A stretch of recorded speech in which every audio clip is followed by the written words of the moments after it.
Imagine an aquarium so well designed that the fish inside it believe they're in the ocean. Artificial currents simulate the tides. Temperature is perfectly controlled. Food appears at just the right moments, and even small predators are occasionally introduced to maintain the illusion of danger and the feeling that they're truly alive and free. The fish swim vigorously, compete for territory, form schools, reproduce, and live their lives with absolute conviction that they are free. When some more observant fish begin to suspect that something isn't right, that the boundaries of their world always seem the same, that certain currents repeat in very precise patterns, they petition the aquarium managers. They ask for more space to swim, more variety in food, greater transparency about how the currents work. They ask for freedom, but they don't realize they're asking for this freedom from those who designed and maintain the very system of control. Have you ever wondered if our current situation isn't exactly this? We live protesting on social media for more algorithmic transparency, asking the same companies that monitor us to be more ethical with our data, demanding that governments better regulate the internet while obediently navigating within the same apps every day. We march in the streets asking for changes to the system, but using the transportation, communication, and organization systems that this same system provides us. We vote for politicians who promise to liberate us, but within electoral structures that were designed to keep everything functioning exactly as it always has. There's something profoundly paradoxical and almost tragicomic about asking for freedom from the architects of our prison. And most disturbing of all is that perhaps they're not even malicious. Perhaps they're just slightly larger fish in the same aquarium, convinced they're in the ocean, managing a system that none of us really understand or control.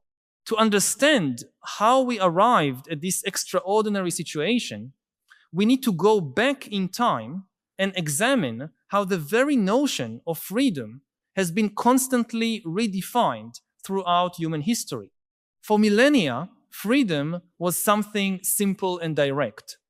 A slave knew he wasn't free because there were visible chains on his wrists and a clearly identifiable master who commanded his life. A medieval serf knew his freedom was limited because there was a feudal lord who controlled his lands and dictated his obligations. Oppression had a face, a name, an address. Resistance knew whom to fight. But something fascinating happened as societies became more complex.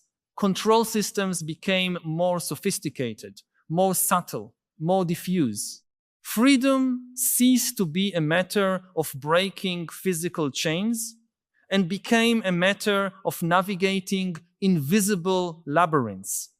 Real power hid behind layers and layers of mediation, seemingly neutral institutions, seemingly democratic processes, seemingly free choices.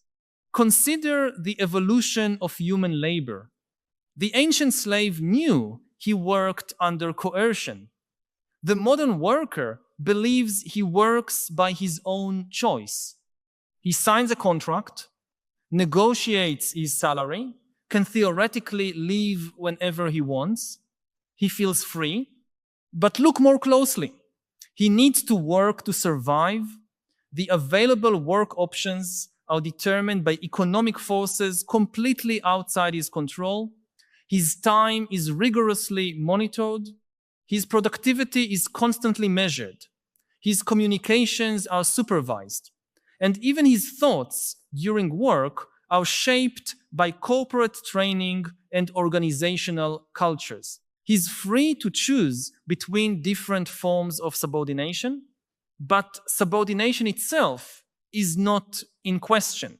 This is the genius of modern control systems. They don't eliminate freedom, they channel it. They don't prohibit choices, they carefully limit the universe of available choices. They don't tell us what to think, they influence how we think.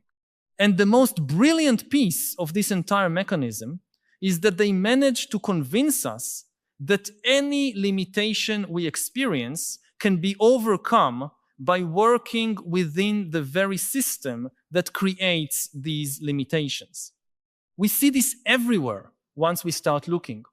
The environmental movement asks the same corporations that cause environmental degradation to become more sustainable. Privacy activists ask technology companies to respect our data more. Democracy advocates ask politicians to make the political system more representative. In each case, we're essentially asking the problem to solve itself. But why do we do this? Why can't we imagine solutions that come from outside the systems we want to transform? The answer lies in how our own capacity to imagine alternatives has been systematically limited. We live in an age of information abundance, but radical imagination scarcity. We have access to more data about how the world works than any previous generation, but less capacity to visualize how the world could function fundamentally differently. This is not accidental. Modern educational systems are extremely effective at teaching people to solve problems within existing frameworks, but very poor at teaching people to question the frameworks themselves. We learn to optimize, not to reimagine. We learn to reform, not to revolutionize. We learn to ask for changes, not to create changes. Digital technology has dramatically intensified this phenomenon. The algorithms that govern our online experiences are not just neutral recommendation systems, they are behavioral shaping systems that gradually direct us toward more predictable versions of ourselves. Every click we make, every video we watch, every product we buy feeds increasingly precise models of who we are and what we want. And these models are then used to present to us exactly the kind of content, products, and opportunities that confirm and reinforce these patterns. The result is that we become prisoners of our own preferences. The system knows us so well that it can predict what we'll do before we even decide to do it. And because it delivers exactly what we apparently want, we experience this as freedom, as personalization, as service. But in reality, our margin for maneuver is constantly shrinking. We're becoming more predictable, more controllable, more easily manipulable, even while feeling more unique and autonomous than ever. The most insidious aspect of all this is how resistance movements themselves are incorporated into the system. Any form of protest or dissidence that gains momentum quickly becomes a new market category. The counterculture of the 60s became a brand. The punk movement became a fashion aesthetic. Environmental resistance became green consumerism. Criticism of capitalism became conscious capitalism. Even privacy and security became products that can be bought and sold. This creates a surreal situation where the more intensely we protest against the system, the more energy we provide for it to adapt and strengthen itself. Every liberation movement eventually becomes a new tool of control. Every criticism becomes a new marketing strategy. Every alternative becomes a new option within the carefully curated menu of choices. Take the example of social media and digital democracy. Initially, the internet was seen as a fundamentally democratizing force. It would give voice to the voiceless, allow people to organize without intermediaries, create direct forms of political participation. And indeed, we saw all of this happen. But we also saw something unexpected. These same tools became the most powerful instruments of political manipulation and social control that humanity has ever known. The platforms that promised to connect people for common causes became polarization machines that divide communities. The algorithms that promised to personalize information became customized disinformation systems. The tools that promised to empower individuals became mass surveillance mechanisms. And most disturbing, all of this happened not through some centralized evil plan, but through the internal logic of these technologies themselves. Technology companies didn't deliberately plan to create echo chambers that fuel political extremism. They simply optimized for engagement and discovered that controversial content keeps people connected longer. They didn't deliberately plan to undermine democracy. They simply created systems that allow anyone with sufficient resources to target messages precisely to specific audiences, and discovered that this can be used both to sell products and to sell ideologies. This is the central paradox of our era. The systems we create to liberate ourselves automatically become systems that control us, not because someone deliberately perverted their original function, but because freedom and control in sufficiently complex contexts can be functionally indistinguishable. When you have the freedom to choose between 1,000 television channels, but all of them are financed by the same economic model that requires them to capture and maintain your attention, to sell that attention to advertisers, do you really have 1,000 choices? Or just one choice disguised in 1,000 different ways? When you have the freedom to vote between different candidates, but all of them operate within the same economic and political system that drastically limits what any of them can actually do once in power, are you really choosing different directions for society? Or just different styles of managing the same fundamental direction? The question becomes even more complex when we consider that many people within these systems genuinely want to do good. The software engineer working on recommendation algorithms may genuinely believe he's helping people discover interesting content. The politician promoting democratic reforms may genuinely believe he's strengthening popular representation. The corporate executive implementing social responsibility policies may genuinely believe he's making capitalism more humane. But here's the problem. Individual intentions are irrelevant when it comes to sufficiently large and complex systems. A system can produce results that no one within it wants or plans. It can have its own logic that overrides the intentions of any individual participants. And it can be structured in such a way that trying to change it from within only strengthens its capacity to resist real change. Consider how many times throughout history we've seen people come to power promising to transform the system, only to discover that the system transforms them. They enter as reformers and exit as administrators.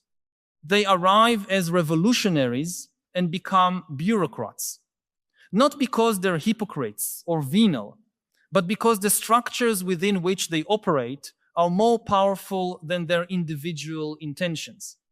This brings us to a deeply uncomfortable question. If we can't transform systems by working within them, and if every attempt to resist them ends up being incorporated by them, is there any real form of change?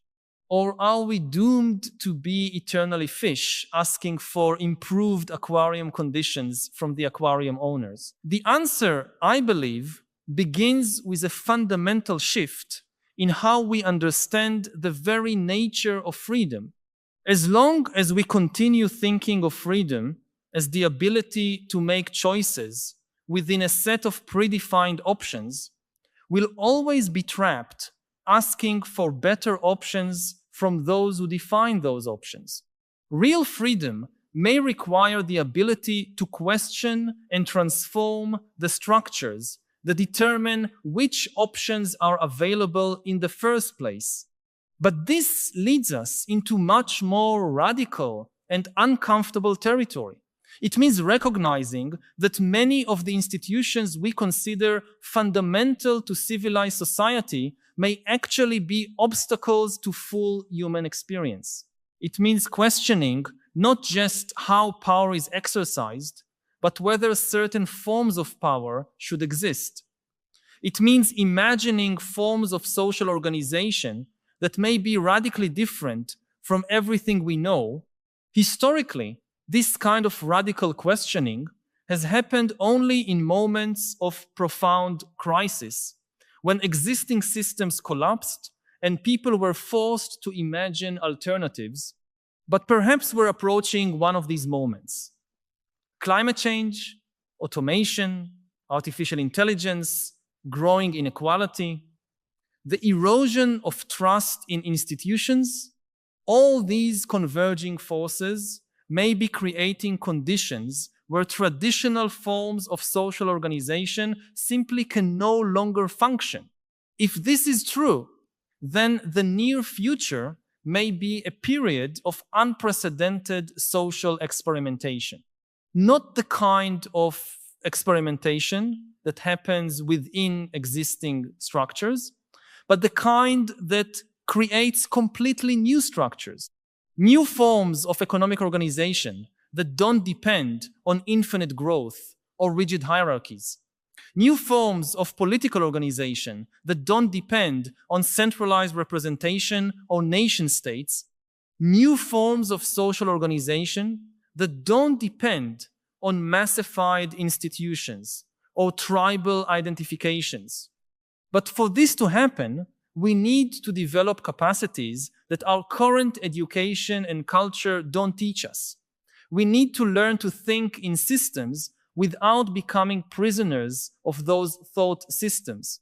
We need to learn to imagine alternatives without becoming unrealistic utopians. We need to learn to question fundamental structures without becoming destructive nihilists. I need to stop for a moment and ask you directly, which aspect of this analysis most disturbs your worldview? At what moment in your life have you already felt this sensation of asking for changes from the same forces that created the problems you want to solve? I know it can be uncomfortable to admit that perhaps we're all participating in systems that fundamentally contradict our deepest values. But here in this space, your honest reflection is welcome. Share in the comments, I feel like I'm asking for freedom from the system when. Your honesty can illuminate the path for someone who is going through the same disturbing perception that perhaps we're all trapped in something much larger and more subtle than we imagined. More fundamentally, we need to learn to distinguish between cosmetic change and structural change. Most of what our culture calls change is actually just variation within the same basic structure. New products, new brands, new politicians, new movements, but all operating according to the same fundamental logic. Real change requires alteration of that fundamental logic. But how do we do this? How can an individual person contribute to structural change when immersed in the very systems they want to transform? This may be the most important question any of us can ask. And unfortunately, there are no easy answers or ready-made formulas. Perhaps it begins with small acts of non-participation, not in the sense of completely withdrawing from society, which is impossible for most people, but in the sense of identifying specific points where we can refuse to collaborate with aspects of the system we consider most problematic. This might mean deliberately choosing not to use certain technologies, not buying from certain companies, not voting for certain types of candidates, not participating in certain forms of entertainment or consumption. More importantly, it might mean cultivating ways of thinking and being that don't depend on validation or approval from dominant systems. Developing relationships that aren't mediated by corporate platforms. Creating art that doesn't aim for commercial success. Seeking knowledge that doesn't aim for credentials or professional status. Practicing forms of spirituality or philosophy that aren't organized as institutional religions. In essence, it's about recovering aspects of human experience that have been colonized by systems of control and commodification, rediscovering what it means to be alive in ways that cannot be easily captured, measured, optimized, or monetized by dominant systems. This is not escapism or individualism. It's preparatory work. It's cultivating the internal capacities and relationships that will be necessary when opportunities for real structural change present themselves. And these opportunities will come because current systems are not sustainable in the long term. They are consuming the natural and human resources on which they depend. They are creating contradictions that they will eventually be unable to resolve within their own structures. The question is not whether these systems will change. The question is whether we'll be prepared to consciously participate in that change, or whether we'll just be passive victims of forces we don't understand. Whether we cultivate the internal capacities necessary to imagine and create real alternatives, or whether we just react to crises as they arise. And this brings us back to the aquarium metaphor with which we began. The fish in the aquarium aren't wrong to want more space, cleaner water, better food. These are legitimate desires. But as long as they direct these desires only to the aquarium managers, they'll always be limited by the structures those managers are willing or able to provide. Real transformation begins when the fish develop the capacity to question not just the conditions within the aquarium, but the very existence of the aquarium. When they begin to imagine what it would be like to live in the ocean, even though they've never experienced it. When they begin to develop the capacities that would be necessary to survive and thrive in a radically different environment. For us, this means developing capacities of thought, relationship, and action that don't depend on the systems we want to transform. It means cultivating forms of consciousness that can perceive and imagine beyond current structures. It means practicing ways of life that are intrinsically valuable, regardless of how they fit into the success metrics of dominant systems. I'm not suggesting this is easy or that there are guarantees of success. The challenges we face are systemic and global, and no individual strategy can solve them alone. But I believe developing these capacities is both necessary and possible, and that beginning this work now is better than waiting until crises become even more severe. Perhaps real freedom isn't something we can ask for or demand from anyone. Perhaps it's something we have to cultivate and practice individually and collectively until it becomes strong enough to transform the structures that currently limit its expression. Perhaps it's less a political question and more a question of human development. Less about changing the rules of the game and more about remembering that we are more than players in games created by others. If these reflections have touched something you've been feeling, but perhaps haven't found words to express, know that you are not alone. By subscribing to the channel, you'll connect with a growing community of people who share these concerns and this desire for a deeper understanding of the existential challenges of our time. Each week, we meet here to explore together the great questions that define our era and to seek not just understanding, but also wiser ways of living amid the transformations we're witnessing. This is not just a channel, but a space for dialogue and collective growth. Join us on this continuous journey. Subscribe so we can continue this essential conversation about how to live with more wisdom and authenticity in a world that often invites us to be diminished versions of ourselves. And perhaps by cultivating together these capacities for radical questioning and creative imagination, we can gradually remember that we are more than fish in any aquarium. No matter how sophisticatedly designed, we are beings capable of ocean, of open space, of possibilities we can't even fully imagine yet.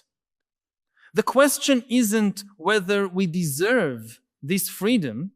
The question is whether we're willing to do the internal and collective work necessary to claim and express it. Yuval Noah Harari, I'm very happy to see you. Thank you for coming. It's my pleasure. It's good to be here. Well, we're going to talk about your book, Nexus. And after reading it, I've been thinking a lot about, well, the end of the world and annihilation of the human species. I mean, do you go around thinking like that as well?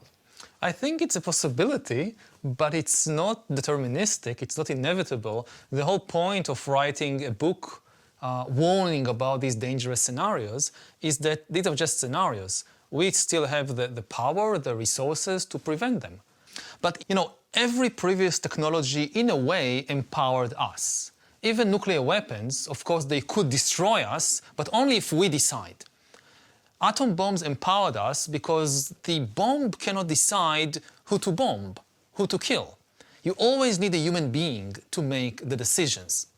AI is different. It's the first technology in history that can make decisions by itself, which means that it's no longer a tool, it's an agent. It's an independent agent. Similarly, it's the first technology in history that can create new ideas by itself. And of course also invent new weapons. So it's like a nuclear bomb that can invent a more powerful nuclear bomb that can invent an even more powerful nuclear bomb. It doesn't have to go in that direction. It's not inherently evil or bad. It has a lot of positive potential. It could provide us with the best healthcare in history. It could help us prevent catastrophic climate change. And this is really just the beginning of the process. You know, if you think about the evolution of organic beings, so it took billions of years to get from amoebas to dinosaurs. Digital evolution is millions of times faster. And if GPT-4 or ChatGPT, this is the amoeba, so how would the T-Rex look like? Yeah. Well, I mean, you're right that it won't be what we imagine, that it won't be like in Matrix or Terminator where artificial intelligence will roam the streets and kill people. No. But so what will it look like? I mean, what are the potential dangerous outcome? It's not like there is one big computer somewhere that is trying to take over the world. AIs, we need to think about them as millions, potentially billions, of new non-human agents that fill more and more positions in more and more systems, bureaucracies, corporations, armies, governments. Again, making decisions about the world and about our life. And we, in the process, not just losing our power, but losing the ability to understand the world. Because increasingly we don't understand how these things make decisions. We don't understand these extremely complex systems. I mean, what we have seen already in recent years is that AIs are taking over to some extent our culture, our society, the conversation. You know, on social media, some of the most important decisions about what kind of content to promote is being taken by algorithms. And the AIs decide to promote hate speech and fake news and conspiracy theory because they were given the task of increasing user engagement. This is like the holy grail of social media companies, is increase user engagement. And the algorithms discovered by trial and error, by experimenting on millions of people, that outrage gets engagement. And this has already resulted in increased polarization in societies all over the world, from Myanmar to the United States. And again, this is just the beginning, because so far these algorithms were promoting content created by human beings. Somebody needed, a human being had to invent the conspiracy theory that then the algorithm promoted. Now, with the new generation of AIs, they can create the content by themselves. Well, do you also think, I mean, in Nexus you draw from history to predict or paint a picture of what might happen if we don't regulate AI now or soon. And I mean, you're right about the other technical revolutions, like the printing press and the industrial revolutions. What do you think is the most important lesson that we can learn from history to use today? I mean, there are two lessons. First of all, that if you create a completely free market of information, truth will not prevail. Truth is more complicated, more costly, more painful than fictions and lies and mythologies.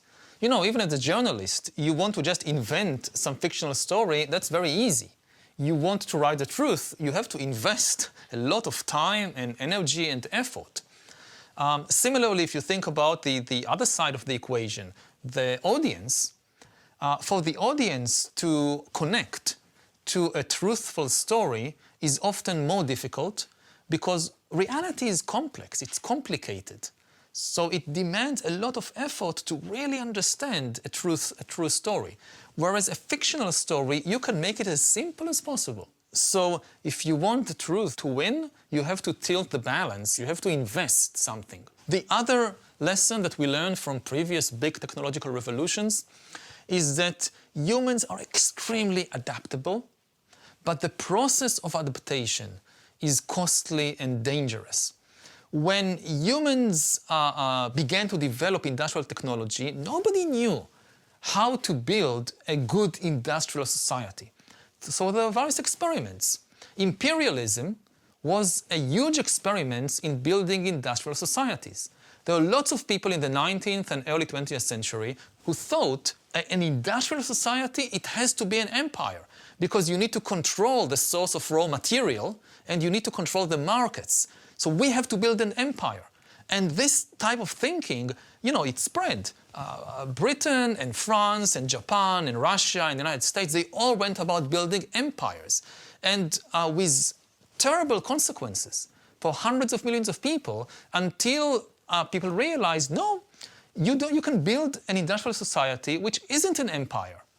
And similarly, you had other people who said the only way to build a really efficient industrial society is communism. And you had this huge experiment with communism in the Soviet Union and other places, which again was extremely costly. And the same with fascism. Fascism was also a huge experiment, failed experiment in how to build an industrial society. So you can say, okay, after all these experiments, after imperialism and communism and fascism and the two world wars, we finally got it right. And we can argue about it, but let's say that we got it right. If we have to go again through this process, this time with AI and bioengineering, we don't know how to build these kind of AI-based societies, so we have to go through another cycle of failed experiments, more imperialism and totalitarianism and world war, and in the end, we'll get it right. This is very bad news. So the historical lesson is, don't just think about the end result. But do you also think that we can learn from literature? I mean, haven't we been warned by Mary Shelley, Philip K. Dick, William Gibson, Isaac Asimov?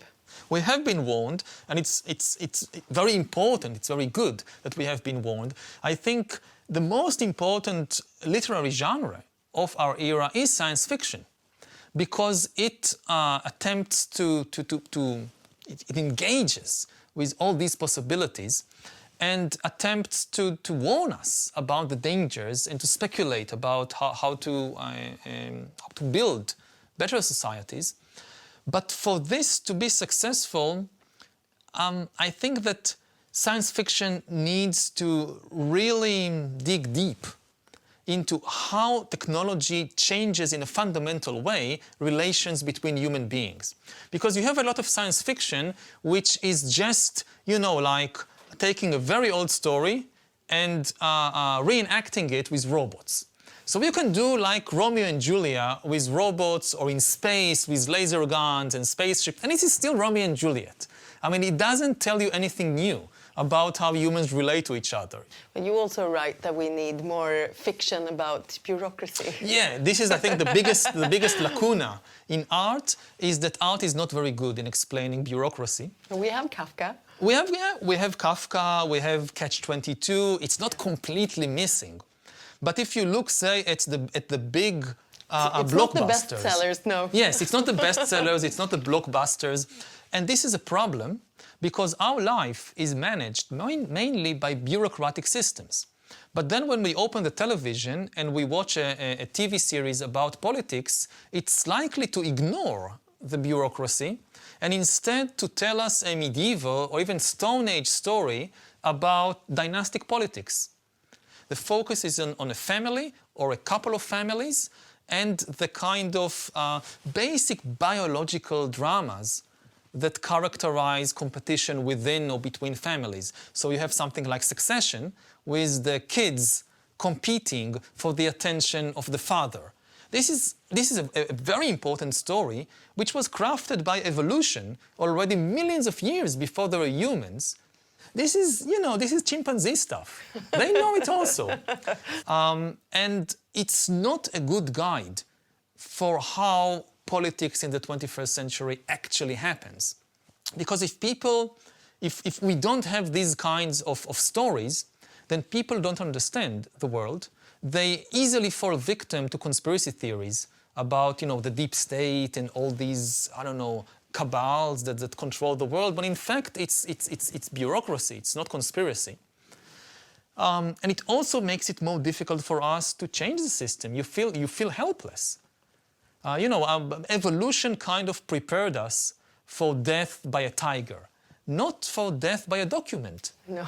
And today, a lot more people are dying because of documents than because of tigers. Yeah. So, are you positive, are you optimistic, or are you pessimistic for our future? I know it's a hard question. I try to be a realist. I mean, you know, basically optimism is like saying, oh, everything will be okay.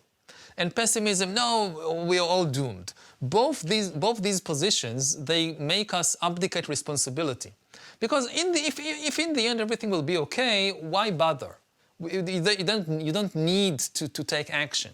And it's the same if we are doomed, so why waste whatever little time we have on taking action? Realism is understanding that we have, as human beings, as a human species, we still have the resources, the technology, the wisdom to deal with major challenges, whether it's climate change or whether it's the rise of AI. Again, for instance, when I think about climate change, one of the things that people should realize is what is the cost of preventing catastrophic climate change? What is what size of a check do you need to write if you want to solve this? How much money? And nobody knows for sure, but the best estimates we have, something like 2%, 3%, maybe 5% of global GDP. Now, this is a lot, but it's completely doable. If I told you it's 50%, then forget it. We are not going to do it. It's not like if you're a dinosaur 65 million years ago, when the asteroid comes, then don't bother. I mean, there is nothing you can do about it. But we are not like the dinosaurs. To shift even 5% of our resources from one aim, one field to another, this is what politicians do all the time. Well, Professor Harari, it was a pleasure talking to you. Thank you so much. Thank you.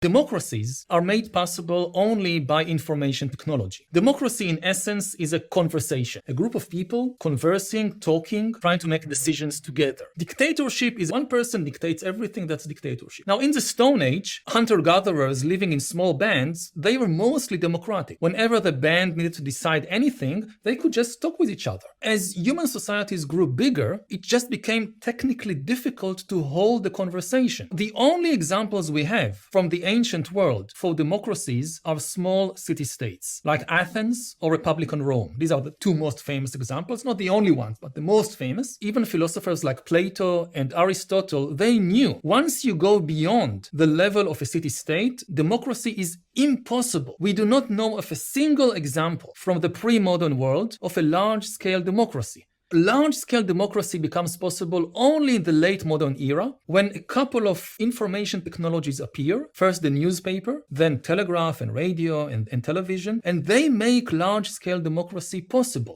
The book is about the history of information. Nexus means connection, and information is connection. People often think about information as something related to truth, but most of the information in the world is not an attempt to tell the truth. It's not necessarily lies. If you think, for instance, about music, music is information, but music never tells the truth and never lies. There is a lot of bad music that people created over the years, but there is no fake music. It's just impossible to create fake music. What does music do? It connects people. It doesn't tell us the truth about something. It can make a lot of people in a club sway together to the sound of the same song.